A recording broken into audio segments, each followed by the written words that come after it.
வணக்கம் நண்பர்களே. இந்த வீடியோல தமிழ்நாட்டில் குறிப்பா அக்ரிகல்ச்சர் விவசாயம் சார்ந்த சில முன்னெடுப்புகளை எப்படி மத்திய அரசு செஞ்சிருக்காங்க, அதற்கான நிதி ஒதுக்கீடு திட்ட வரைமுறைகள்லாம் என்னென்ன மாதிரிலாம் அறிவிச்சிருக்காங்க அப்படிங்கிறத பார்க்கலாம். இதன் கூட விவசாயத்தின் கூடவே எதெல்லாம் வந்து சேருது அப்படின்னு பார்த்தீங்கன்னாக்கா ஃபிஷரிஸும் வருது.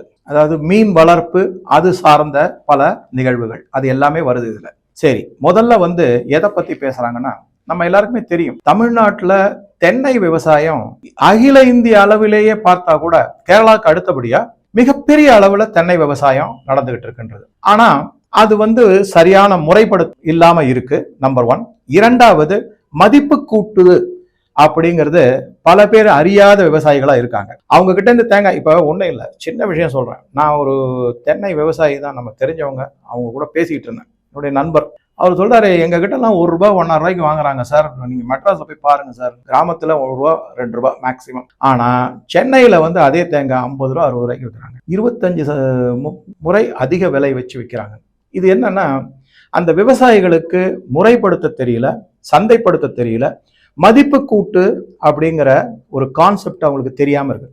இது ஒரு பாயிண்ட். இன்னும் ஒரு முக்கியமான பாயிண்ட்னா, பல தென்னை மரங்கள்லாம் பல 10 ஆண்டுகள் பழமையானது. அதனால என்ன ஆகுது அப்படின்னா, அதனுடைய உற்பத்தி திறன், விளைச்சல் திறன் அப்படிங்கிறது அது குறைஞ்சிக்கிட்டு வரும் நாளாக நாளாக. இது ஒரு பக்கம் இருக்கு. இது எந்த அளவுக்கு உள்ள டெக்னிக்கலா சொல்லணும் அப்படின்னா அது எனக்கு மேலோட்டமா தான் தெரியும். ஏன்னா ஒரு அளவுக்கு படிச்சு தெரிஞ்சுக்கிட்டது தான், அனுபவபூர்வமா நான் தெரிஞ்சுக்கிட்டது கிடையாது. சில பேர்கிட்ட பேசியிருக்கேன், அவங்க சொல்றதுல இருந்து தெரியும் நமக்கு. சரி, ₹2 உடனே சார் ₹2 தான் வேணா அப்படின்னு கேட்காதீங்க. ₹5 கூட இருக்கலாம், ₹8 கூட இருக்கலாம். ஆனால் ரீட்டைல்ல வெளியில வந்து விலை நம்ம தனியா போய் வாங்கும்போது பாத்தீங்கன்னா நிச்சயமா ₹50 ₹60 இருக்கும், கண்டிப்பா இருக்கும். இப்ப இந்த விஷயத்துக்கு வந்தோம். ஆக மொத்தம் என்னன்னா, அந்த பழைய மரங்களுடைய விளைச்சல் சாகுபடி மகசூல்னு சொல்லக்கூடியது எல்லாமே கொஞ்சம் கொஞ்சமா காலப்போக்கில் குறைஞ்சிக்கிட்டு. சரி, அப்ப என்ன பண்ணலாம் அதுக்குன்னா, அதுக்கு உரம் வைக்கலாமா? அது பிரச்சனை வரும். அதுல வந்து செயற்கை உரம் வச்சா அதுல பிரச்சனை வரும். சரி, இதை தவிர பல விதமான நோய்க்கு தாக்குதல் இருக்கும், பூச்சிகள்னால தாக்குதல் இருக்கும், இது மாதிரிலாம் இருக்கும். இது எல்லாத்தையும் கணக்குல எடுத்து, அதாவது என்ன, பழைய மரங்கள், இயற்கை மற்றும் செயற்கையான பாதிப்புக்கு உட்பட்ட மரங்கள், உற்பத்தி திறன் குறைந்த மரங்கள், மதிப்பு கூட்டு தெரியாமல் இருப்பது, சந்தைப்படுத்துவது தெரியாமல் இருப்பது, இதை எல்லாத்தையும் ஒன்னா ஒருங்கிணைந்து இதை பத்தின தரவா எல்லாத்தையும் படிச்சு தெரிஞ்சு அதற்கான ஒரு திட்டத்தை மத்திய அரசு இந்த பட்ஜெட்ல குறிப்பா தமிழ்நாட்டுக்கு அறிவிச்சிருக்காங்க. என்ன அறிவிச்சிருக்காங்கன்னா, கிட்டத்தட்ட 10,000 கோடி ரூபாய் இதற்காக நிதி ஒதுக்கப்படும். என்ன பண்ணிருக்காங்கன்னா, பழைய மரங்களை வெட்டி எடுத்துருங்க, புது மரங்களை நடுவதற்கான முயற்சிகளையும் உதவியையும் மத்திய அரசு செய்வதற்கு தயாராக இருக்கு. இது ஒரு பாயிண்ட். சரி, இந்த மாதிரி செய்யறதுக்கு செலவாகுமே சார், என்ன செய்யறது அப்படின்னா, அதுக்கு தான் ஒரு முக்கியமான விஷயத்த சொல்லியிருக்காங்க. அது என்ன அப்படின்னு பாத்தீங்கன்னா, கிட்டத்தட்ட 40 to 50 ரூபாய் ஒரு மரத்தை எடுத்து ரீப்ளேஸ் பண்ணும் சார். ரொம்ப குறைவு சார். நான் சொல்றேன், இது வந்து உதவித்தொகை, நல்லா புரிஞ்சுக்கணும். சப்சிடரி அப்படிங்கிறதுக்கும் இலவசத்துக்கும் உள்ள வேறுபாடை தயவு செஞ்சு புரிஞ்சுக்கணும். இது வந்து ஒரு ஏக்கருக்கு, ஒரு மரத்துக்கு ஒரு ஏக்கருக்கு கிட்டத்தட்ட 10,000 ரூபாய் வரையும் கொடுப்பதாக ஒரு அறிவிப்பு நான் பார்த்தேன். சில பேர் ஒரு ஹெக்டேருக்கு 53,000 ரூபாய் வரைக்குமான இழப்பீடுகளோ இல்ல இதுவோ கொடுப்பதற்கான இதுவும் இருக்கு அப்படிங்கிறதையும் சொல்லியிருக்காங்க. ஸோ இது வந்து கொஞ்சம் டீட்டெயிலா உள்ள போய் பார்த்து அந்தந்த இடத்துல இருக்கிற அந்த அந்த ஏரியால இருக்கக்கூடிய விவசாய அதிகாரிகள் மூலமாக மற்ற பல தகவல்களை நீங்க தெரிஞ்சுக்கலாம். மத்திய அரசு தன்னுடைய பட்ஜெட்ல தமிழ்நாட்டிற்கான பட்ஜெட் ஒதுக்கீடுகளை எப்படி எல்லாம் செஞ்சிருக்காங்க, 10,000 கோடி ரூபாய் ஒதுக்கீடு செஞ்சிருக்காங்கிறது ஒரு செய்தி. அதுல இந்த மாதிரி செய்ய போறாங்க. சரி, இதுக்கப்புறமா என்ன சொல்றாங்கன்னா, இந்த பழைய மரங்கள் எடுப்பதனால உங்களுக்கு என்ன, புது மரங்களுக்கான சீடு, அதை வந்து ஹைபிரிட் சீடுன்னு சொல்றாங்க. உடனே அது வந்து சார் அது வந்து ஜெனட்டிக்கலி மாடிஃபைடா, அதுல வந்து பல நன்மைகள் கெடுதல்கள்லாம் இருக்குமே அப்படின்லாம் பேசினா ஓரளவுக்கு இருக்கும். என்ன, இப்ப வந்து என்னன்னா, மரம் ரொம்ப உயரமா இருக்கு. இப்பெல்லாம் நம்ம நானே கூட கேள்விப்பட்டிருக்கேன், குட்டை தென்னை அப்படின்னு சொல்லிட்டு அப்படியே நின்றுகிட்டே நம்ம தேங்காயை பறிக்கிற மாதிரி எல்லாம் கூட வெரைட்டிஸ் எல்லாம் வந்திருக்கு. இதெல்லாம் ஹைபிரிடு. இது வந்து ஜெனட்டிக்கலி மாடிஃபைடு அப்படிங்கிறத விட ஓரளவுக்கு மக்களுக்கு நன்மை பயக்கக்கூடிய வகையில ஹை ஈல்டிங் வெரைட்டி அப்படி அந்த மாதிரி நம்ம எடுத்துக்கலாம் அதை. சரி, இது ஒரு பாயிண்ட்.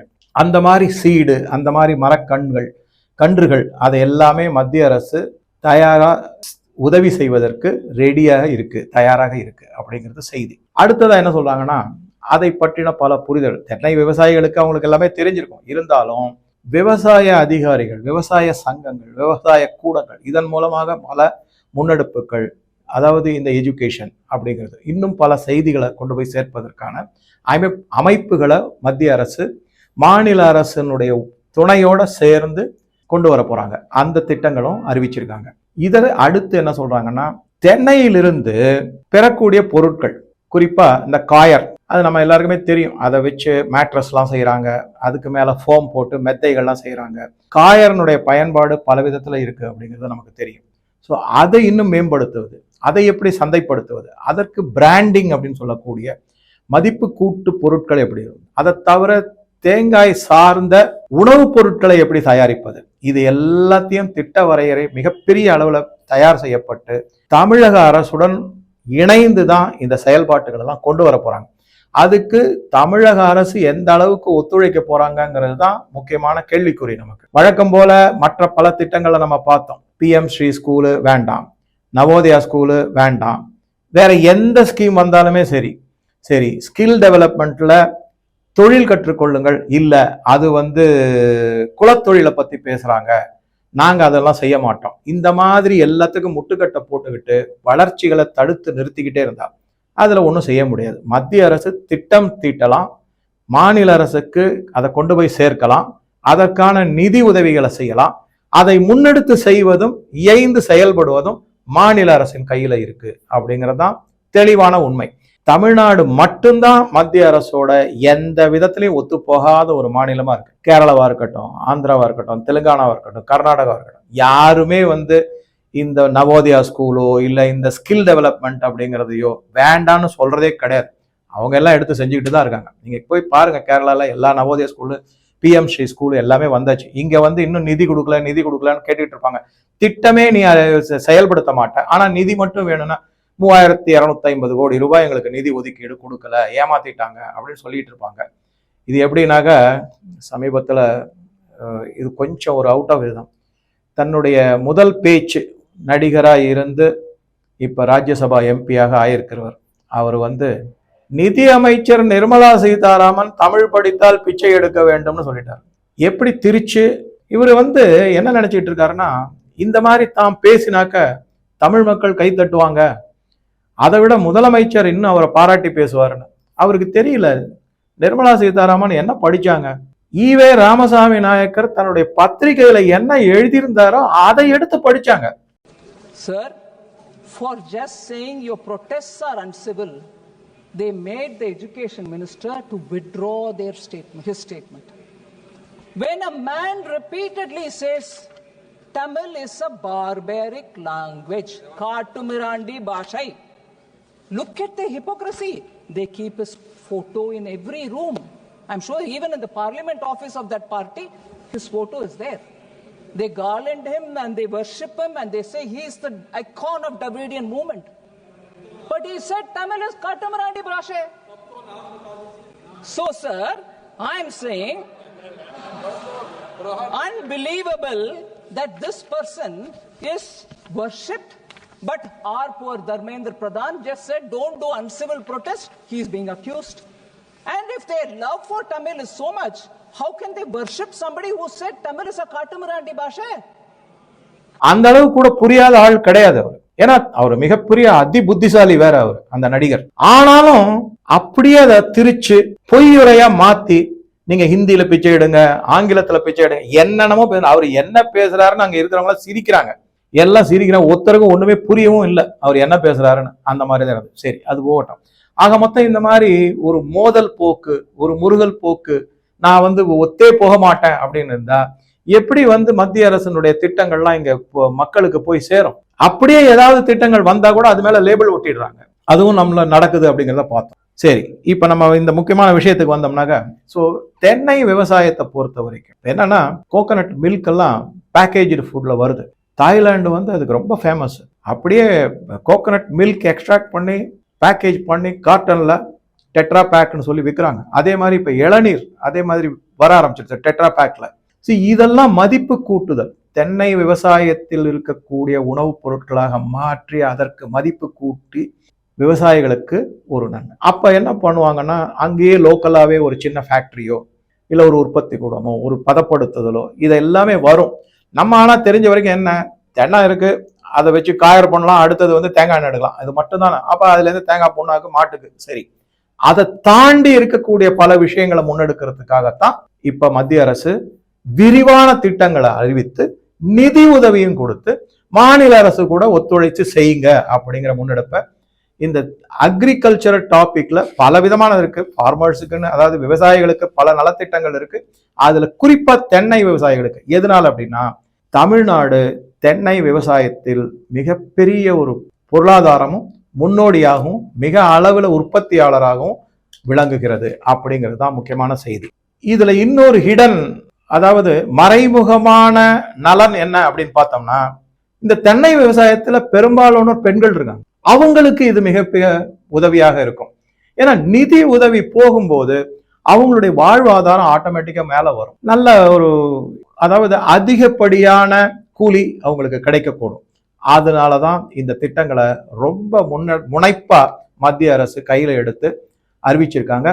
இது வந்து எக்ஸ்க்ளூசிவ் பட்ஜெட் நிதி ஒதுக்கீடு தமிழகத்திற்கு மட்டும். மற்ற மாநிலங்கள் இருக்கான்றது அந்த மாநிலம் அவங்க பார்த்துப்பாங்க. நான் தமிழ்நாடை பத்தி மட்டும் இந்த பட்ஜெட்ல என்ன இருக்குங்கிறது மட்டும் தான் இந்த வீடியோல உங்க கூட டிஸ்கஸ் பண்ணிக்கிறேன். அடுத்ததா நான் முன்னாடியே சொன்ன மாதிரி, போன வீடியோல சொன்ன மாதிரி, கிட்டத்தட்ட 1100 கிலோமீட்டர் நீளம் உள்ள கடற்கரை நம்ம கிட்ட இருக்கு. இந்த கடற்கரை எக்ஸாக்டா சொல்லலாம் 1076 கிலோமீட்டர் நீளம் உள்ள கடற்கரை. இதை வந்து ப்ளூ எக்கானமில ஏதோ போறாங்க, மீன் பிடிக்கிறாங்க, பதப்படுத்துறாங்க, அதுக்கப்புறம் சிலது வந்து ஏற்றுமதி செய்யறாங்க அப்படிங்கிறதான். மொத்த மீன் பிடிப்புல வந்து ஏற்றுமதி சதவிகிதம் பாத்தீங்கன்னாக்கா 5% கூட இல்ல அப்படிங்க. அதனாலதான் என்ன பண்றாங்க, இப்ப அதே நீங்க ஆந்திராவை பாத்தீங்கன்னா ஷ்ரிம்ப் எக்ஸ்போர்ட் வந்து ஆந்திரா நம்பர் 1 இருக்கு. அதாவது இந்த எறால் அப்படின்னு சொல்லக்கூடிய ஏற்றுமதி ஆந்திரா நம்பர் 1 இருக்கு. தமிழ்நாட்டுல அதற்கான முனைப்புகள் இல்லை. அது சார்ந்த, அதனாலதான் பாரத பிரதமர் மோடி இந்த திட்டத்தை எப்படி அறிவிச்சிருக்காங்க, முன்னாடி வந்து இது வெறும் ப்ளூ எக்கானமின்னு மட்டும் இருந்தது, கடல்சார் பொருளாதாரம் அப்படின்னு. இப்ப வந்து கடல்சார் பொருளாதாரம், அதாவது ப்ளூ எக்கானமி ரெவல்யூஷன், மறுமலர்ச்சி, அந்த மாதிரி அதை அறிவிச்சிருக்காங்க. எப்படிப்பட்ட மறுமலர்ச்சிகள்லாம் வருது அப்படின்னு பாத்தீங்கன்னா, முதல்ல இந்த பட்ஜெட்ல தமிழ்நாட்டுக்கு மட்டுமே நல்லா கவனிங்க, 500 ரிசர்வாயர், அம்ரித் சரோவர், அதாவது என்னன்னா 500 நீர்நிலை தேக்கங்களை உருவாக்க போறாங்க. நீர்நிலை தேக்கங்களை உருவாக்கும் போது கடல் அதன் சார்ந்த பகுதிகளில் நீர்நிலை தேக்கங்களை, அம்ரித் சரோவர் அப்படின்னா ஒரு அம்ரித்னா இது அமிர்தம், அது சரோவர் அப்படிங்கிறது வந்து தேக்கங்கள், அந்த மாதிரி அதை கொண்டு வரணுன்றதுக்கு 500 தேக்கங்களை இந்த அடுத்த ஆண்டுக்குள்ள உருவாக்கணுங்கிறது மத்திய அரசினுடைய திட்டம். அதற்கான நிதி ஒதுக்கீடு செய்யப்பட்டுள்ளது. இந்த 500 நீர்நிலை தேக்கங்கள்ல நீங்க பார்க்கும், அங்க தனியான ஒரு மீன் வளர்ப்பு, மீன் உற்பத்தி, அதுக்கப்புறம் இந்த எறால் உற்பத்தி எல்லாமே உங்களுக்கு செய்ய முடியும் அப்படின்னு. இதுக்கு அடுத்தது என்ன சொல்றாங்க அப்படின்னாக்கா, ஒவ்வொரு நாட்டுக்குமே EEZ அப்படின்னு, எக்ஸ்க்ளூசிவ் எக்கனாமிக் ஜோன் அப்படின்னு ஒன்று, அதாவது கடல்ல இருந்து இத்தனை கிலோமீட்டர், 10 கிலோமீட்டர், 12 கிலோமீட்டர், சாதாரணமா 20 கிலோமீட்டர் வரைக்கும் சொல்லுவாங்க. அந்த 20 கிலோமீட்டர் வரைக்கும் உங்களுடைய எக்ஸ்க்ளூசிவ் எக்கனாமிக் ஜோன், அது உங்களுடைய கடல் எல்லை, நில எல்லை. இப்ப வந்து தூத்துக்குடி வந்து நில எல்லைன்னா அதுல இருந்து ஒரு 20 கிலோமீட்டருக்கு கடல் எல்லை இருக்கும், அந்த நம்ம இந்திய நாட்டினுடைய கடல் எல்லையாக பார்க்கும். அந்த எக்ஸ்க்ளூசிவ் எக்கனாமிக் ஜோன்ல மீன் பிடிப்பதற்கு பலவிதமான திட்டங்களும் அதற்கான நடவடிக்கைகளும் மத்திய அரசு செய்து தர தயாராக இருக்கு. சரி, இப்ப செய்யலையானா இருக்கு, அதை இன்னும் மேம்படுத்துறதுக்கான திட்டங்கள் இப்ப இந்த பட்ஜெட்ல அறிவிப்பு செஞ்சிருக்கு. அதுக்கப்புறம் என்ன சொல்றாங்கன்னா, ஃபாரின் போர்ட் லேண்டிங், வெளிநாட்டு துறைமுகங்கள்ல போய் நீங்க இறக்குமதி செஞ்சீங்கன்னா அதை வந்து ஏற்றுமதிக்கு சமமாக எடுத்துக்கொண்டு ஏற்றுமதிக்கான பல சலுகைகளும் அதற்கு கிடைக்கும் அப்படிங்கிறத இந்த பட்ஜெட்ல குறிப்பா தமிழ்நாடு ஃபிஷரிஸ் இண்டஸ்ட்ரிக்கு அறிவிப்பு செய்யப்பட்டுள்ளது. இதை தவிர என்னன்னா, எப்படி தென்னை விவசாயத்துல மதிப்பு கூட்டுதல் அப்படிங்கிறத பத்தி சொன்னோமோ அதே மாதிரி இதுலயும் ஃபிஷ் மீல், ஃபிஷ் ஆயில், அதுக்கப்புறம் அதை ஏற்றுமதி செய்வது, பதப்படுத்தப்படுவது, இந்த மாதிரி எல்லாம் செஞ்சுட்டு மதிப்பு கூட்டி அதை சந்தைப்படுத்துவது, அதை வெளிநாட்டுக்கு எப்படி ஏற்றுமதி செய்வது, அங்க உள்ள சந்தைக்கு வந்து இங்க இருக்கிற மீனவர்களுக்கு எப்படி கான்டாக்ட்லாம் டெவலப் பண்ண, இத மாதிரி பல திட்டங்கள் எல்லாமும் வரைவுகள் எல்லாமும் இந்த பட்ஜெட் மூலமாக தெரிவிக்கப்பட்டுள்ளது. இதற்கான, மீண்டும் சொல்கிறேன், தனியான நிதி ஒதுக்கீடு செய்யப்பட்டு உள்ளது அப்படிங்கிறதா முக்கியமான செய்தி. இதுல குறிப்பா தமிழ்நாடு முக்கியத்துவம் வாய்ந்தது எதனாலனா, 1100 கிலோமீட்டர் கடற்கரை இருக்கு. அதை சார்ந்த பொருளாதாரத்தை முன்னெடுத்து செய்யணும், வளர்ச்சி அடைய செய்யணும். அதன் மூலமாக இந்திய பொருளாதாரத்துக்கு அதனுடைய பங்கீடு இருக்கணும். இதை தவிர இந்த விவசாயம் சார்ந்த பொருட்கள்ல முக்கியமானது 2 முக்கியமான விஷயங்கள் வருது. ஒண்ணு முந்திரி பருப்பு, அந்த சாகுபடி. அடுத்ததா என்ன சொல்றாங்க அப்படின்னா கொக்கோ அப்படிங்கறத பத்தி. இந்த கொக்கோங்கிறது சாக்லேட்ல, அப்புறம் மில்க் ட்ரிங்க்ஸ், இது மாதிரி பல இடத்துல எல்லாம் நம்ம அதை யூஸ் பண்றோம். இதை என்ன சொல்றாங்க அப்படின்னா இதற்கான ஒரு அகில இந்திய அளவில் ஒரு திட்டத்தை கை எடுத்திருக்கு மத்திய அரசு. அதற்கான நிதி ஒதுக்கீடுகள், திட்ட வரைவுகள் எல்லாமே இந்த பட்ஜெட்ல அறிவிச்சிருக்காங்க. குறிப்பா அதை என்ன சொல்றாங்கன்னா 2030 இந்த கொக்கோ மற்றும் முந்திரி விவசாயத்தை மிகப்பெரிய அளவில் எடுத்துட்டு போகணும் அப்படின்னு சொல்லியிருக்காங்க. ஏன்னா ஒரு சில ஆப்பிரிக்கா நாடு, உதாரணத்துக்கு காங்கோன்னு நினைக்கிறேன், அங்க கொக்கோ மிகப்பெரிய அளவுல விளைச்சல் ஆகுது. அதுதான் உலகம் முழுக்குமே சப்ளை பண்றாங்க. அது மூலமாக தான் இந்த சாக்லேட், அது எல்லாத்துலயுமே இந்த கொக்கோ பவுடர் சேர்த்து செய்வாங்க.